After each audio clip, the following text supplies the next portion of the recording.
Hey everybody, welcome. It is Tuesday. I'm excited that you're with us. We're going to talk a little bit about our kids.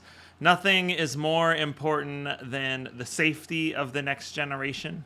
That we're able to pass down a quality of faith that is high and at the same time do it within a confines of keeping things safe. Like imagine this, a visitor comes to your church and they have their kids with them who they love.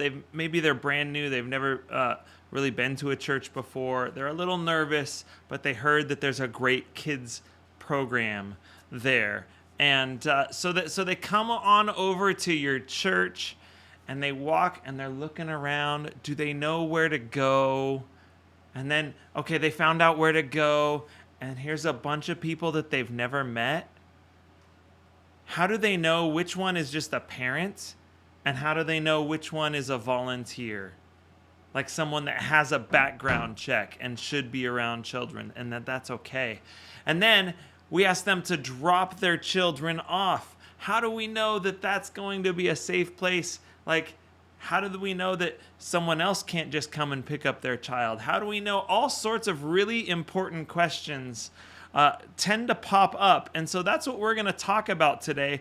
We're going to talk about whether or not you can up the safety level and at the same time find some really cool bonuses in doing so in your next gen ministry. So one of the things we're going to look at is called check-in. The idea of checking your children in, having them checked back out, especially, I would say, especially for that preschool, elementary age groups. How is it that you're going to make sure that if a guest comes, they know that their children are going to be safe? I find this is particularly, and I talk specifically about guests because often our members, they don't feel the need for it. It's not something they think of. They know that Johnny, he belongs to Barbara, and so Barbara's going to come and pick up Johnny, no big deal every time. Johnny might even just get out of Sabbath school and they just runs off into the sanctuary. That's great, potentially, but what that will do is that system will prevent visitors from visiting your church and engaging in that ministry. And I've done multiple talks on different next-gen technologies and softwares that can up our rate, because I really think that if we can get people to our churches for our kids' Sabbath school programs, for our children and our teens, then that will grow our churches. That's going to be the number one thing that really helps us foster growth in our churches, because let's be honest, they can get better preaching than I or you may be able to deliver. They can get that online. They can sing with the top worship singers and praise bands on their radios or through a playlist on multiple providers, right? They can get many aspects of what we call church. The two things they can't get, number one is community, and number two is a good, solid program for their kids. No kid wants to sit and stare at the computer. We've learned that in this last year. So they want to come to our churches for these two things, for community and for their children. And this is a tool that I think will help you grow your children's program, your teens program, potentially if you use it there as well. And I'm going to walk you through kind of how it works, what it looks like, okay? So there's multiple providers that do this. I know PushPay bought a company called Church Community Builder, or CCB. So that is one option. Tithely has an option for this, and then there's some others out there. I'm going to teach you what we are currently using at North Hills, just because it's what I know best, and quite honestly, it's what I set up most recently, because we started using this as our Sabbath schools opened up, as our kids are staying masked and things like that, even though masks are optional in other places around our church. And so I want to kind of walk you through what a check-in process looks like, okay?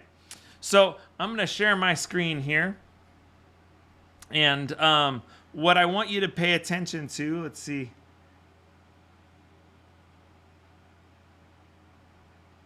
Here we go.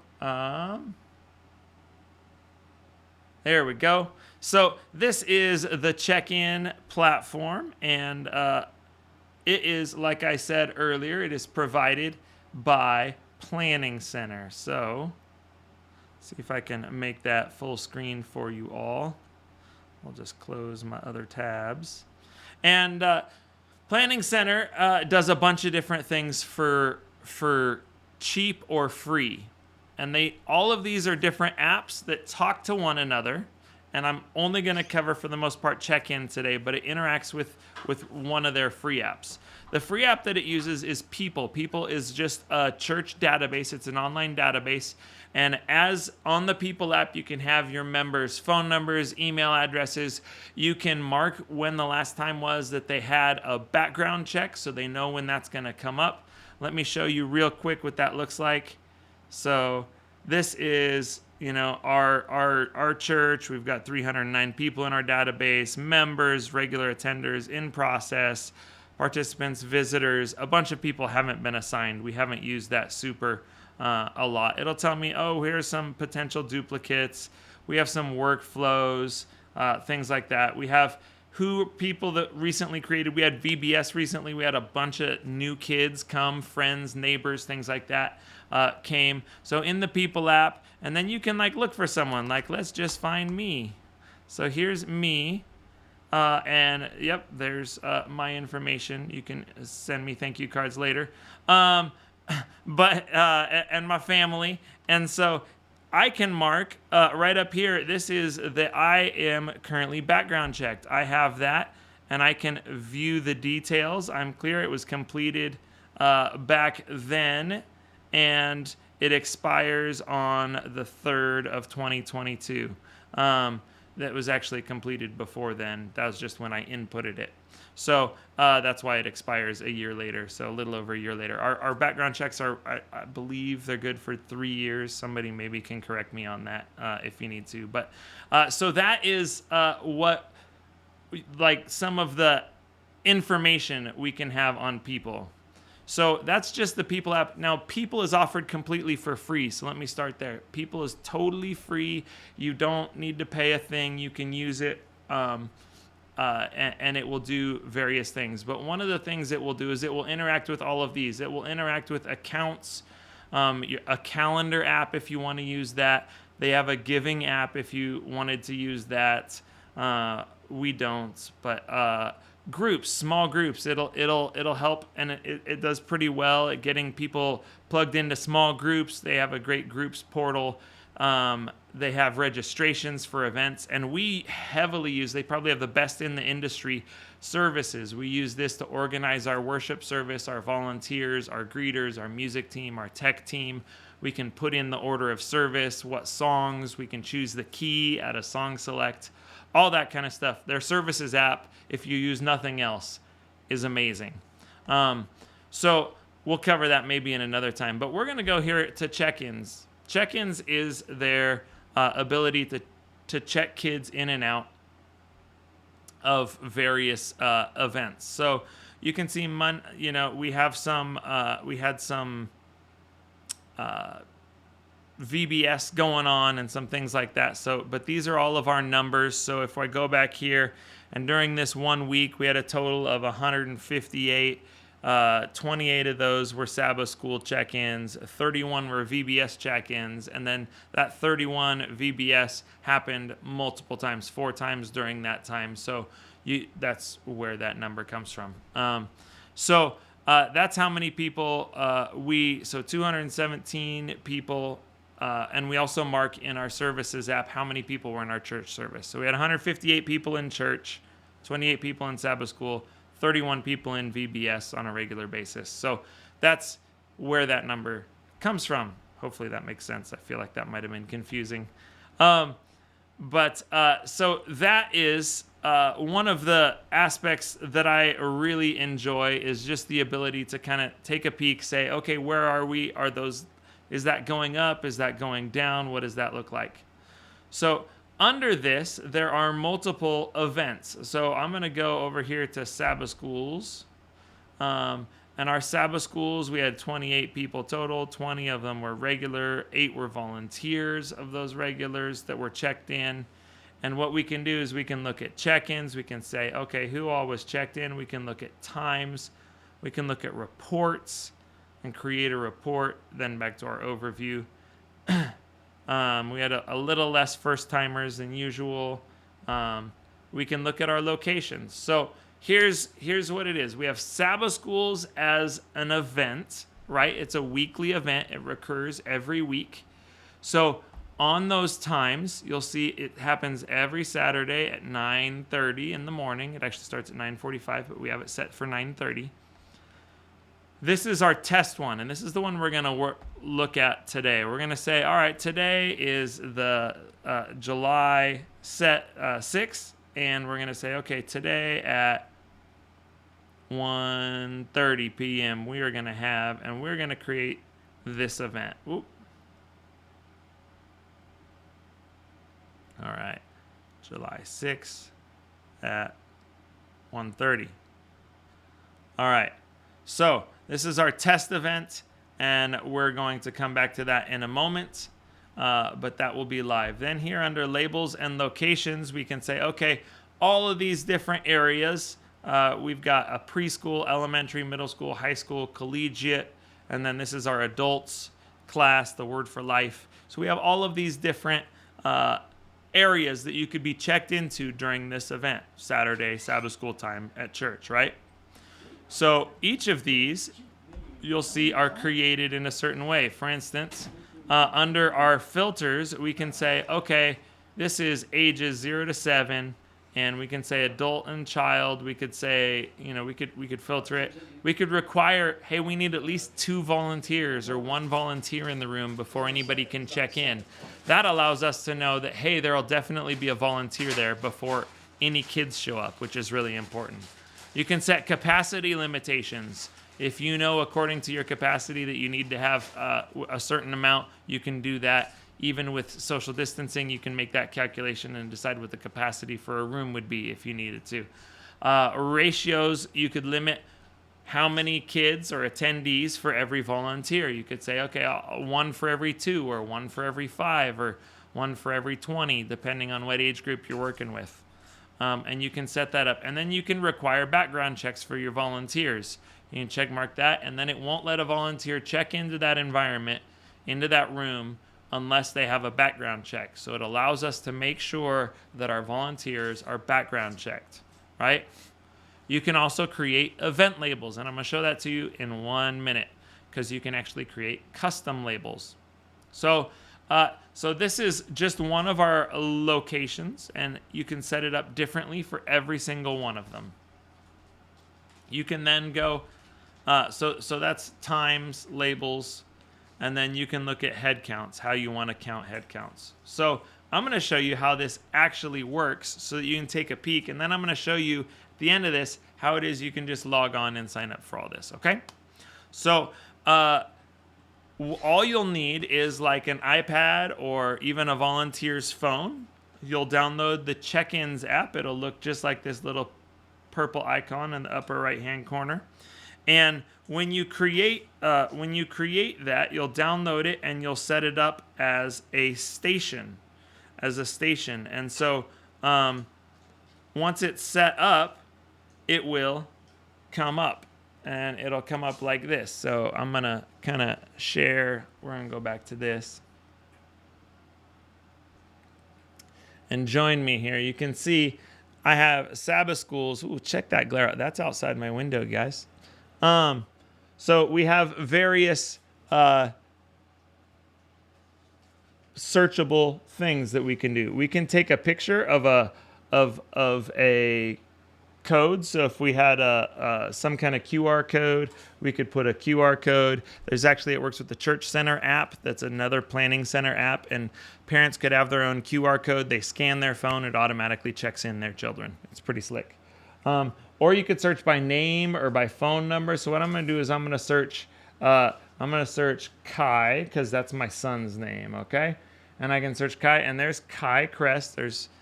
Right, and there's my family listed. So what I can do is I can say, all right, what I want to do is I want to check in. I don't need to check in. Let's see. We'll do one at a time. We'll check in Kai, and we're going to and it's checked in by Tim Kress. I'm going to kind of bring that right up close. Checked in by Tim Kress. I could check in by Danielle if I wanted to, my wife, but checked in, right? And then I just hit check in one person right there. That's all it takes.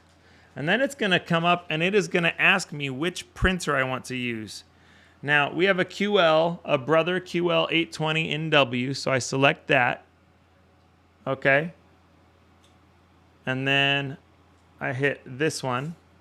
I'll check that out. All right.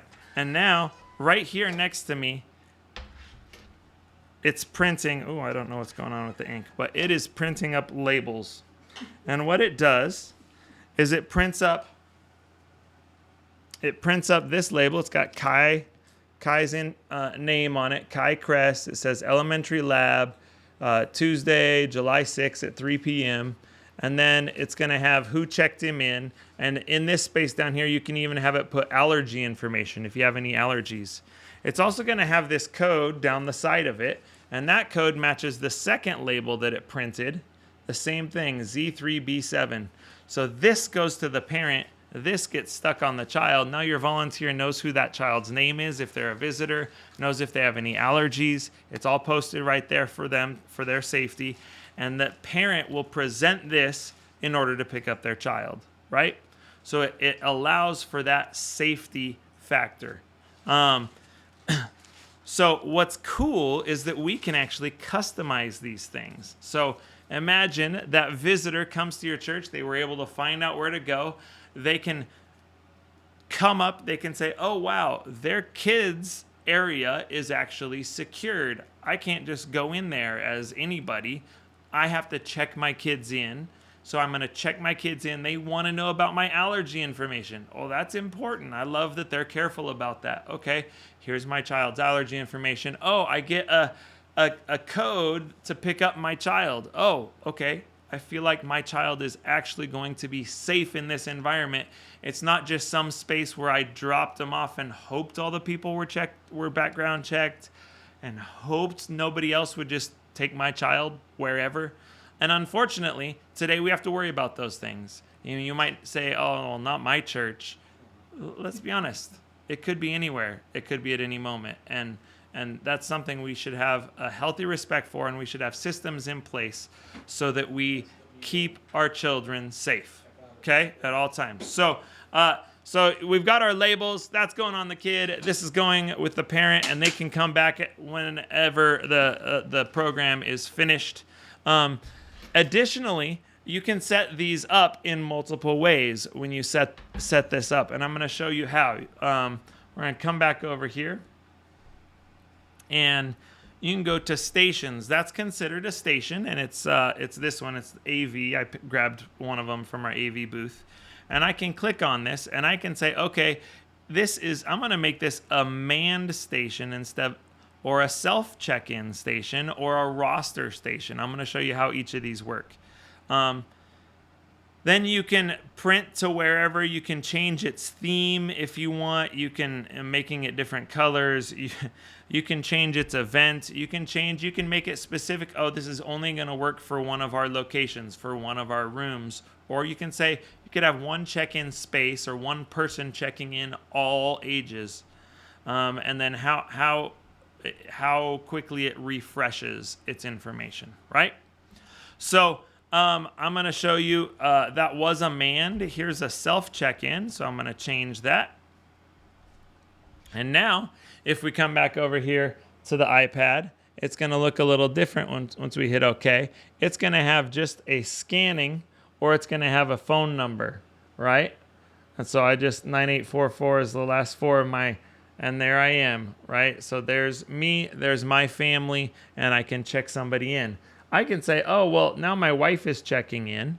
She could have used her phone number, but because it's in our database as well. But I can hit, all right, check in, one person. She's being checked in. Now, she's a volunteer in our elementary. So coming out of this printer, I can show you right down here. Right here is our printer, and right here it just came out. This is And there's a few different label printers you can use depending on what you want. So here's Danielle Kress, and it says volunteer. Elementary Labs volunteer. So she's in our elementary group, and it says volunteer. It even has our logo on it. So people know, okay, that's a volunteer. It's not a random adult hanging out. That person is supposed to be here, is supposed to be directing my child. That's somebody that has a background check, that is cleared, that is okay to interact with children right now. So it works really well, and all you got to do is get that set up that way. You can also, under this, you could set it up as a roster, and I'm going to go full screen on this one to show you. If I set it up as a roster, then it looks significantly different again. So now what we're going to do is we're going to go here, and now it actually gives a roster, and I can say, well, I am today, and I'm looking for middle school. So I can go to middle school, and these are the different kids that have checked into our middle school, and it'll actually give me a list of the kids that have checked into our middle school in the last 6 weeks. So if somebody's returning, they're all right there. If they're brand new, all I have to do is type in a name and say, okay, I don't know if we have a Jones. I'll type in Jones, search, no people, so I can add a person and I can create a new person, or just create a temporary visitor label. If we know, hey, they live in Florida and they're not going to be back anytime soon, I can just, instead of adding them to the database and having more people than I know what to do with in our database, I can just add a visitor. Okay, so I could go down and I could say, oh, well, there's Oceana Crest, that's my child, and I'm going to check her in, boom, and I get her checked in. And now there's a check mark by her name, and all of the people with check marks are going to be there. Now, if this is paired to a printer, it will also print a label. So there's a label, and this label, it's printing custom labels. So you'll see here's her code, and it has our logo. It's got her name, and it says Middle School Surf Shack, which is the name of our middle school environment. It also prints, in this case, this one is set up to print 2 labels. So say you have a mother and a father. Who's going to come pick them up? I don't know. Well, you can just take this one, tear it in half, and you have 2 labels. You've got the logo right here. You have the time. It has the code that is unique that matches up with the child's code. And then it even has a scanner if you want to scan people to check them in or out. And it says at the bottom, retain for child pickup. All right, so those are the kind of things you can do with Planning Center's check-in app, and it's really simple. It does take a little bit of setting up. You got to set up what event, what locations, and what times. You have to set all 3 of those things up, and then you can customize your labels. So let me show you what that looks like as we finish up here, and then I'm going to show you how to sign up for this. Here we just go right on over here. So these are all, by the way, various people have their own ways they can check kids in. These are our various volunteers that rotate through. Each of them has a different way they can help check kids in, and we have some iPads that are stationed next to these printers for check-in. So if we go to labels, we can go to defaults. There's some defaults. There's some preschool. I'm just going to show you one. We can add a label, and I want to say it's going to be a birthday label. Name, birthday kid. And then we are going to use it for the brother because that's the kind of printer we have. We're going to create the label. And then check this out. It's a birthday label. Literally, it says, it's my birthday. I love this. And we can take this, we can shrink it, we can move it, we can import our own picture. We can add a logo on top of it, bring it to front, to back, choose a different image. We can add different elements to it if we wanted to as well. Select an element or click and drag. So we can just hit save label. So this now will print on any child whose birthday it is. How cool is that? So we have a birthday label, and we can set it up that, hey, if it's that child's birthday, or you can set it up if the child has had a birthday in the last 7 days, it will print this extra label up. They'll put it on. The teachers are going to know, hey, it's that child's birthday. We already have gifts that we have ready for that. It's going to automate, and it's going to remind us of this child's birthday, right? You can also go and you can create we'll just call this, what if we did a middle school label? And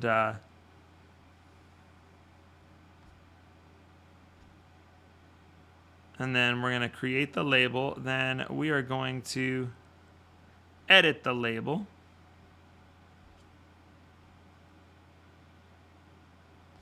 Oh, we need to go to, my bad, 1 second here. I'm just going to show you this one. This will be easier. So this is their label editor. So if we wanted to, we could have first name, last name, logo, location name, and volunteer, the word volunteer. So this is just the word volunteer. I can make it bigger, smaller. This is the location name, like what area are they serving in? Preschool, elementary, cradle-roll, juniors, whatever you call your space for different ages. That's where you put the location name. And then you're going to put in, you can put in your own logo. You can put in allergy information. This is the volunteer badge, so it doesn't have allergy information. And you can move stuff around, shrink it, make it bigger, however you want. So you can have customized labels so it belongs to your church. It's clear. It's got your logo. That person can't just create it's not just a hello, my name is, right? Name tag. That's for a child, it might look like this. Okay, first name, last name. Here's your code. Here's the logo. Checked in by, and who's checked in by phone number. Because that way, hey, if this child is having a difficulty of some kind, an emergency comes up, you can call the parent immediately. And I'm going to show you can actually get a hold of a parent if you need to. Then there's location name, and then answers of any kind, or medical notes, any allergies. So you can put all that stuff in to your labels, and it allows you to create your own labels. You can look at your people, things of that nature. So those are all the ways you can customize it. Now to show you one last thing.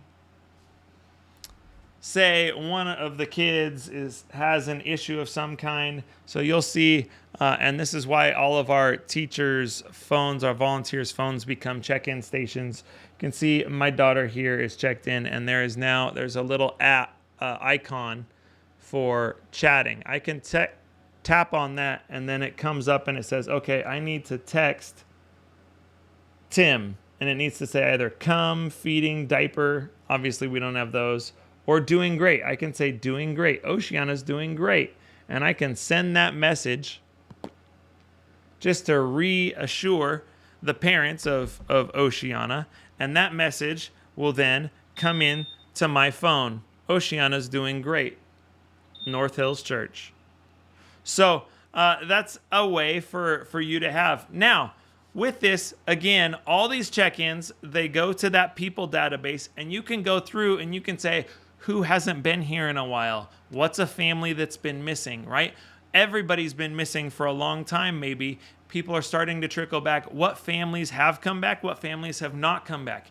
You can look, when you have a database, you can look at all of that. You can sift through and say, okay, who is it that we need to reach out to that might be missing? Who is it that we need to show some extra care to and bring back that we'd love to have here at church? And in our kids' ministries, those are some of our super important families, because we know that the two things they can get that they can't get online are community and a program for their kids. So that's how you can reach out and do that. Hopefully this was helpful. Again, I'm going to show you here. If you would like to sign up, you can just go to planningcenter.com. Planningcenter.com. You can look at all their products. You can go look at check-ins. and then you can start a free trial. Their free one does up to 25 kids for free. So if you have 25 kids or less that you need to check in, it's free. You don't have to pay a thing. It automatically increases, I believe it's to 50. You can check in up to 50 for only like $14 a month. It's really quite cheap. Here you go. Here's your plans. 50 for 14 a month, 150 for 30 a month. And what you're thinking, what you have to remember, this isn't just for a check-in and a label. This is for the ability to say who is engaged at our church and how often. This is a way to care for the people that attend your church and to reach out on a more regular basis, to have current information, to really allow kids to be celebrated on their birthdays, to allow volunteers to be held accountable for their background checks, to provide safe places for your visitors so that they can be confident when they come to your church, that they can drop their kids off with you. All right? So check it out, planningcenter.com. You can check that out. We have found all sorts of their products to be very, very valuable, but you can sign up right there. So I want to let you know as well that we are still cruising along on Tuesdays, but we have a survey coming for you. And so if you would just do us a kindness and fill out that survey, we'd like to hear from you as life for many of us has changed over the last few weeks. We want to hear from you what would be most useful for you in your ministry. So keep an eye over the next week or so for this survey, and we're going to give out a few prizes for those of you who fill it out for us and help us out. So that's it for today. Check it out. Check in for your kids' ministries, your student ministries, and let's keep pushing forward as we bring our communities back together. Have a great day, and we will see you next time.